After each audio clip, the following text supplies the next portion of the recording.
May mga taong dumarating sa buhay natin para guluhin tayo o yun ang akala natin. Pero sa likod ng bawat inis, may mga lihim na unti-unting bumabasag sa pader ng puso natin hanggang sa matutunan nating mahalin ang taong pinakainaayawan natin noon. Welcome sa M2M Desires, kung saan binibigyang boses natin ang mga kwento ng pag-ibig, pagnanasa, at mga lihim na hindi madaling ikwento.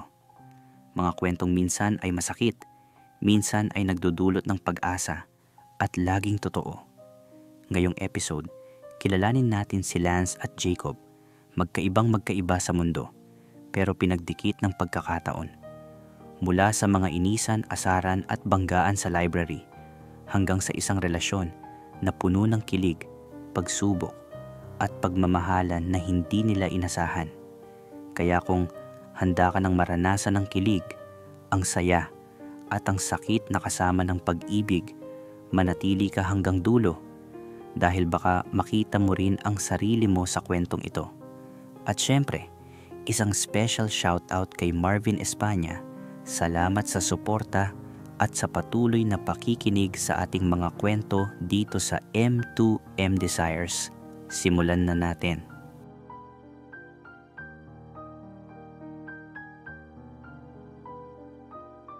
Hi Kuya Will, ako po si Lance.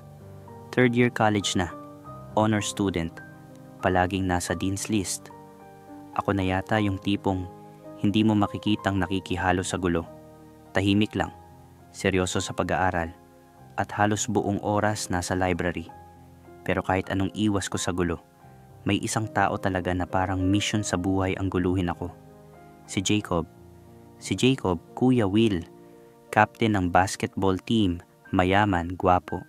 Yun ang sabi ng lahat.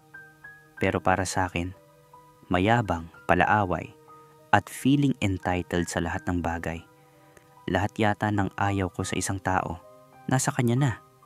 Naalala ko pa nung isang Lunes ng umaga, kakapasok lang namin sa calculus class, bigla siyang umupo sa tabi ko. Uy, nerd, nasan homework mo? Sabi niya, parang wala lang.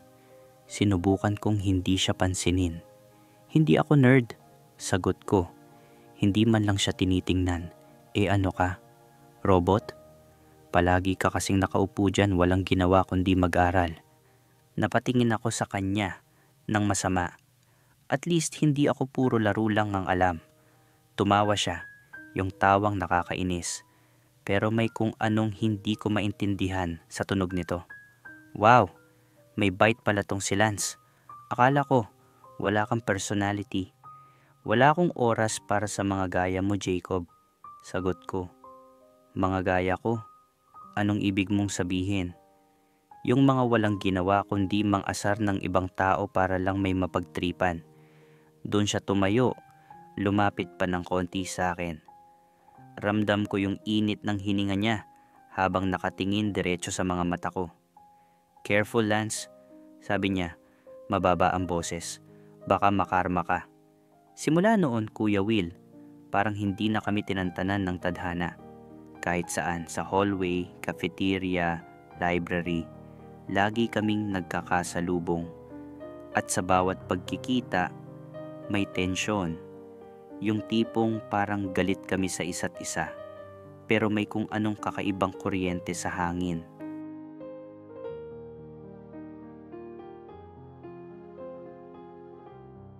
Isang araw sa Filipino literature class namin, biglang nag-announce si Ma'am Santos.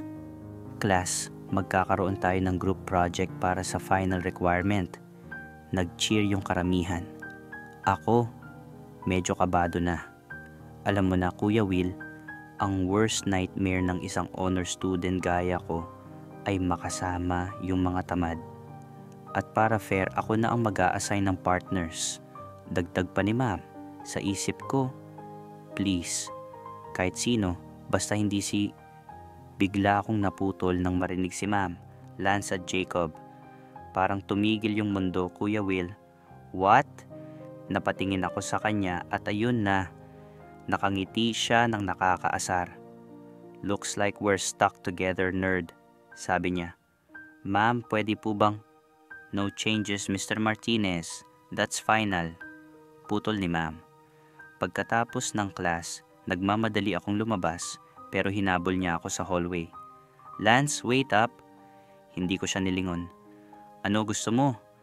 Tanong ko habang naglalakad pa rin ako. Usap tayo. About sa project. Fine. Library. 3:00 ng hapon. Don't be late. Wow, demanding. Parang ikaw lang ang may ginagawa. Huminto ako at hinarap siya.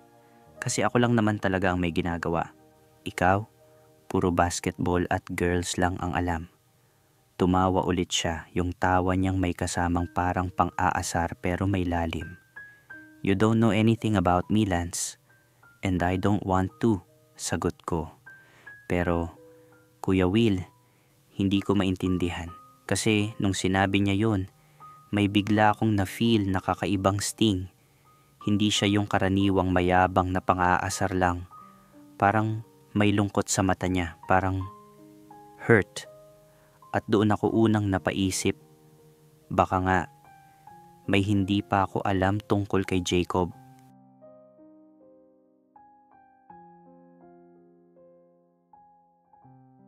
Kuya Will, 3:00 ng hapon ang usapan namin sa library.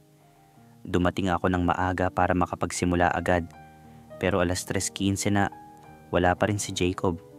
Typical. Bigla ko na lang narinig yung boses niya mula sa pinto.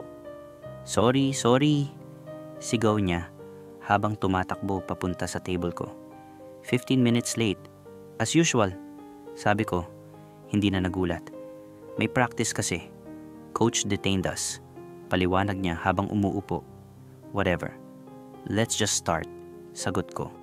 At sinimulan ko nang i-explain yung project requirements. Pero habang nagsasalita ako, napansin ko, nakikinig talaga siya. Hindi siya nakatutok sa phone. Hindi rin nakatingin kung saan-saan. Yung tingin niya, diretso sa akin. Para bang interesado siya.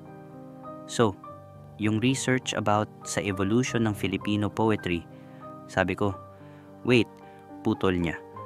I actually know something about that. Napatingin ako. Ha? My lola used to read me old Filipino poems nung bata pa ako. May mga libro pa nga siya na sobrang tanda na. Seriously? Yeah. She was a literature teacher before. Naging hobby niya mag-collect ng old Filipino books. Hindi ako makapaniwala, Kuya Will. May alam pala si Jacob maliban sa basketball. We can use those as primary sources. Dagdag niya. If you want. That's actually helpful. Sagot ko.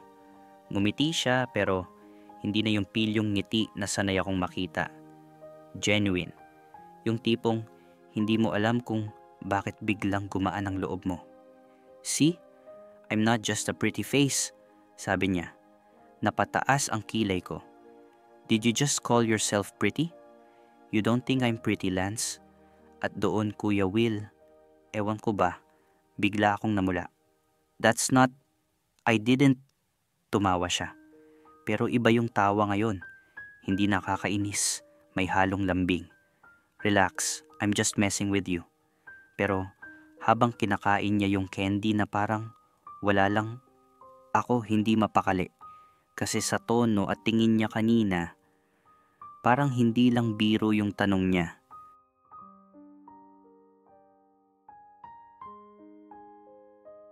Sa mga sumunod naming meetings sa library, napansin ko, nagbabago na yung dynamics namin ni Jacob. Hindi na agad nag-aaway. Hindi na puro sarcasm. At doon ko na-discover, magaling pala siyang mag-research. May mga insights siya na hindi ko man lang naisip. Isang hapon, habang busy akong nagtatype ng report, bigla siyang nagsalita. Lance, can I ask you something? Hindi ko siya tiningnan. Ano? Bakit mo ako kinamumuhian? Natigil ang daliri ko sa keyboard. Ha? Since first year pa, parang galit ka na agad sa akin. May ginawa ba ako sa'yo na masama? Napaisip ako, Kuya Will. Kung tutuusin, wala naman talaga siyang ginawang masama directly. Pero, you represent everything I hate. Sabi ko, diretso pa rin ang tingin sa screen. Meaning, yung mga taong walang effort pero nakukuha pa rin ang lahat. Yung mga feeling entitled. Yung mga mayaman, putol niya. Nanahimik ako. Hindi ko maamin, pero oo, malaking factor yon. Lance, look at me, sabi niya. Dahan-dahan akong tumingin. Serious ang mukha niya, walang bakas ng pagpapanggap. Hindi ko pinili maging mayaman at hindi ibig sabihin na dahil mayaman ako, wala na akong karapatan mag-effort, sabi niya. Pero I practice basketball 4 hours a day. Nag-aaral din ako, kaya nga nandito ako sa same class natin. And I never looked down on you or anyone. Tahimik lang ako kasi totoo lahat ng sinabi niya. I was actually intimidated by you, dagdag niya. Napatawa ako ng konti. What? Ikaw intimidated sa akin? Yeah, you're so smart, so focused, so perfect. Akala ko hindi mo ako papansinin kasi too shallow ako for you. That's not true, sabi ko. Isn't it? Tanong niya, nakatitig pa rin sa akin. At doon, Kuya Will, parang bigla akong naisip na baka may mali sa ginawa ko. Baka nga mali ako sa lahat ng akala ko tungkol sa kanya.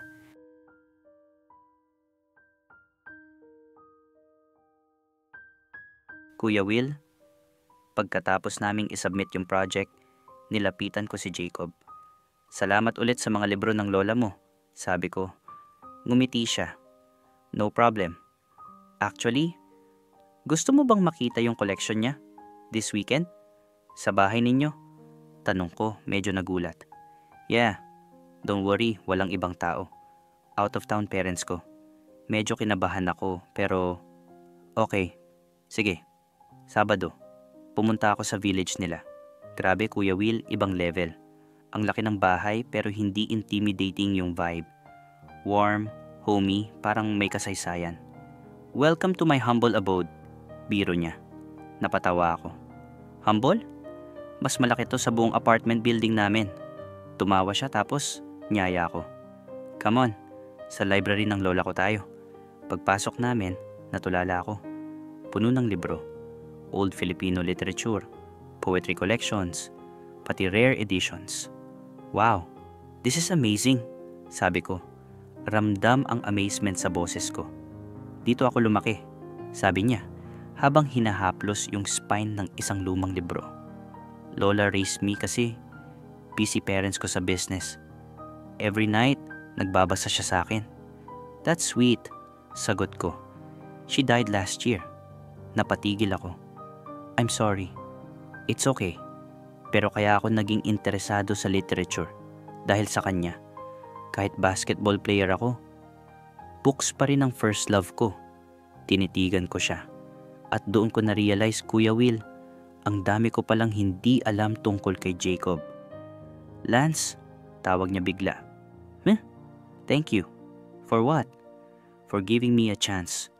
For not judging me. For being you. Nagtama ang mga mata namin. May kung anong nagbago sa hangin sa pagitan namin. Yung dati naming galit, parang unti-unting natunaw, napalitan ng init na hindi ko ma-explain. Jacob, mahina akong sabi. Yeah? I think I was wrong about you. Lumapit siya ng bahagya. Halos maramdaman ko na yung init ng katawan niya. And I think I like this version of us better. At sa moment na yon, Kuya Will, hindi ko na alam kung hate pa ba ang nararamdaman ko o kung unti-unti na akong nahuhulog.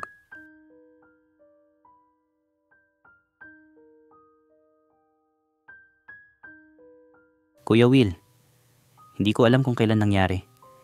Pero bigla na lang naging comfortable ako sa presensya ni Jacob. Yung dati, bawat tawa niya parang gusto kong sabunin. Ngayon, parang music na sa tenga ko. Yung mga banter namin noon na puno ng inis. Ngayon, may halong kilig. Flirting na pala ang labas. Isang araw sa cafeteria, bigla siyang nagtanong. Lance, may tanong ako, sabi niya habang nakatingin sa akin. Ano na naman? Sagot ko. sabay higop ng juice. May girlfriend ka na ba? Halos mabulunan ako. Bakit mo tinatanong? Wala lang. Curious. Wala. Why not? Marami naman nagka-crush sa'yo dito. Napakunot-noo ako. Talaga? Hindi ko alam na may ganun pala. Oo, sagot niya. Si Sarah from Psych, si Mika from Block natin, even si Jen sa Art Studies. Paano mo nalaman lahat yan? Ngumiti siya, yung tipong parang may tinatago. I pay attention. Sa akin, tanong ko, medyo kinakabahan. Maybe. Ramdam ko na naman yung init sa mukha ko. Jacob, binaliktad ko ang tanong. Ikaw, may girlfriend ka ba? Nope. Bakit? Akala ko playboy ka. I was. Pero lately, may iba na akong type. Ano? Tanong ko, kahit may feeling na ako. Tinitigan niya ako ng matagal, parang tinitimbang kung sasabihin ba niya o hindi. Smart, tahimik, serious, mahilig mag-aral. Kuya Will, parang tinutukoy niya ako. Jacob, mahina akong sabi. Lance, can I tell you something? Tumango ako, kahit ramdam ko na kumakabog na yung dibdib ko. I think I like you, sabi niya. Diretso, walang paligoy-ligoy. Not as a friend, not as a project partner. I like you, like you. Parang tumigil yung mundo, Kuya Will. Si Jacob, likes me? Romantically? You don't have to say anything, dagdag niya. Pero gusto ko lang malaman mo. Jacob, yeah? I think I like you too. Doon ko nakita yung pinakamalaking ngiti niya. Hindi pilyo, hindi pang-asar. Totoong masaya. Really? Yeah. Hindi ko alam kung kailan nangyari pero yeah. So what now? Tanong niya. I don't know. Sagot ko, natawa rin. Hindi ko pa na-try to. Neither have I. With a guy, I mean. So, trial and error? Trial and error. Sagot niya, sabay ngiting parang nangako ng kung ano. At sa cafeteria na yon, Kuya Will, nagsimula na yung bagong chapter ng buhay ko na hindi ko inakalang papasukin ko.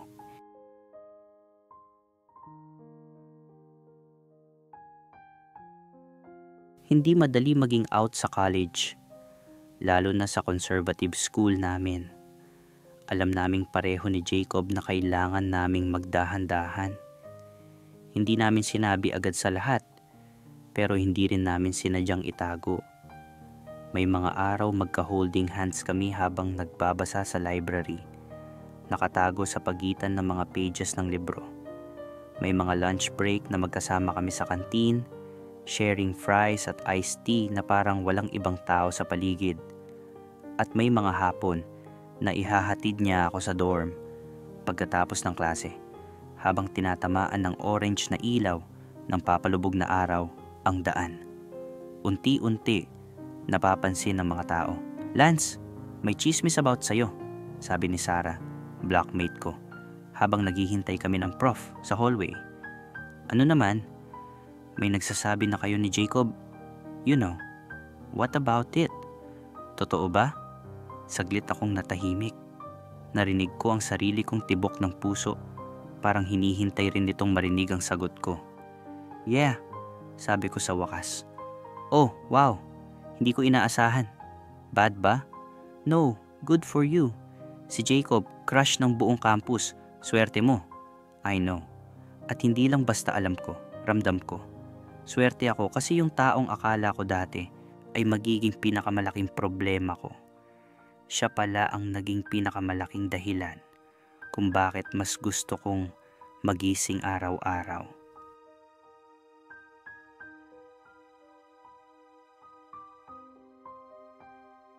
Anim na buwan na ang lumipas mula nung opisyal na naging kami ni Jacob.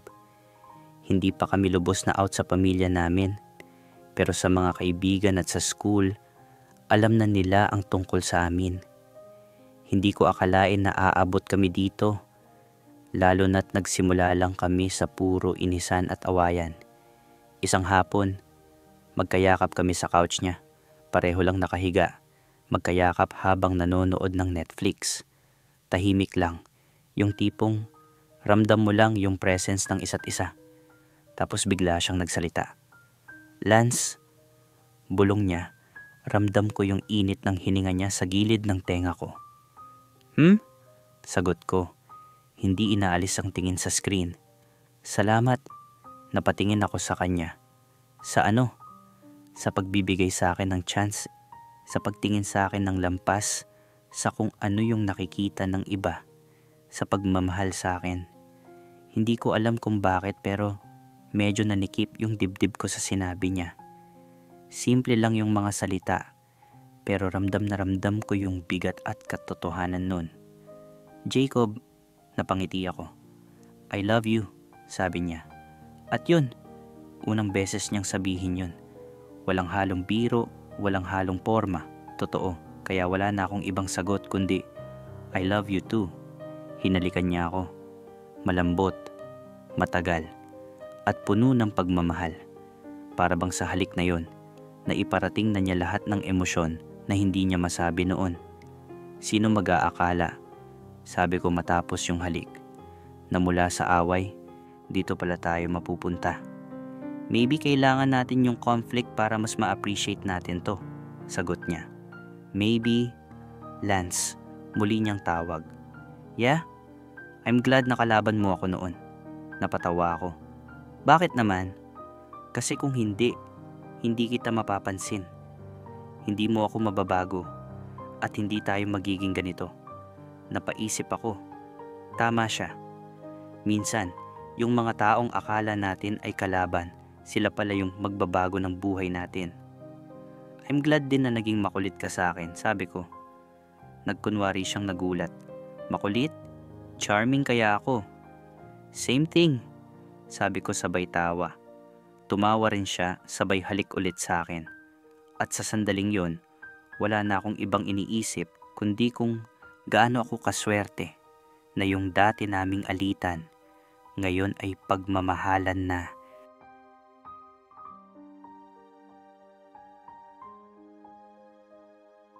Kasalukuyan na kaming nasa ika-4 na taon ni Jacob. Malapit na kaming magtapos at sa kabila ng lahat, kami pa rin. Mas matatag, mas totoo. Oo, may mga tampuhan at away pa rin minsan. Pareho kasi kaming matigas ang ulo. Pero natutunan namin na hindi laging masama ang conflict. Minsan, kailangan siya para mag-grow. May plano na kami para sa susunod na yugto ng buhay. Si Jacob, accepted sa MBA program. Ako naman, may job offer na sa isang IT company. Exciting at medyo nakakatakot. Pero mas kampante ako kasi magkasama kaming haharap sa next step.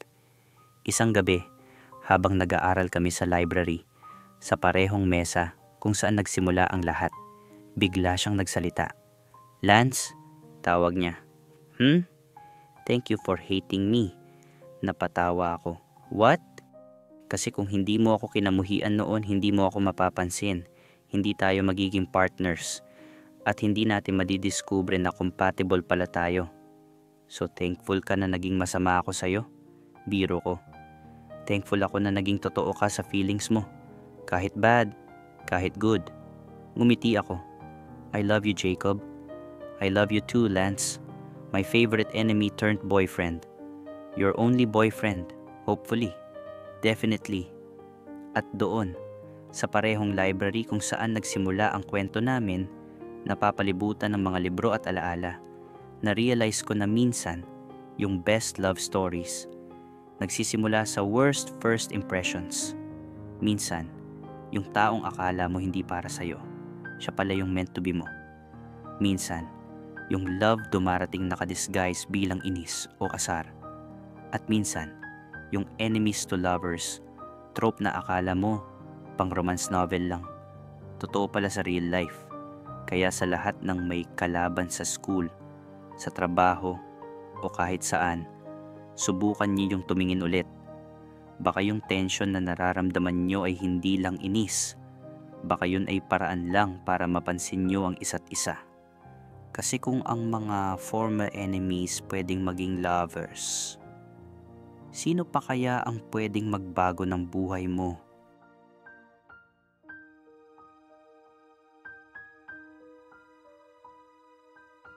May mga kwento talagang hindi mo akalaing tatatak sa puso mo, tulad ng kay Lance at Jacob.